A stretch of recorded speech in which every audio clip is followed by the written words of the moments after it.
હરિયાણામાં સર્વત્ર ભાજપનું કમળ ખીલ્યું, કોંગ્રેસ આપનો સંપૂર્ણ સફાયો.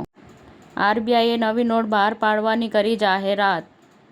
રશિયા યુક્રેન શાંતિ પ્રસ્તાવ, ઝેલેન્સ્કી 30 દિવસના યુદ્ધ વિરામ માટે રાજી. અમેરિકામાં સામાજિક કલ્યાણની યોજનામાં મસ્ક મોટી ખાતર ફેરવશે. ઉર્વશી ઉપાધ્યાયે અમદાવાદનો હૃદયસ્પર્શી અનુભવ શેર કર્યો. સમાચાર ટુડે ન્યૂઝ ચેનલની ટીમ અને જે સત્ય છે તે જ બતાવશે. આપ જોતા રહો સમાચાર ટુડે ન્યૂઝ ચેનલ.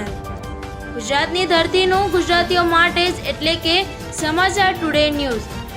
અમારી સમાચાર ટુડે ન્યૂઝ ચેનલને લાઇક કરો, શેર કરો અને સબસ્ક્રાઇબ કરો અને જોડાયા રહો સમાચાર ટુડે ન્યૂઝ ચેનલ સાથે. મળશે દરરોજ ઇનામ જીતવાની તક. અમારા સભ્ય બનો, જોડાઓ અમારી સાથે.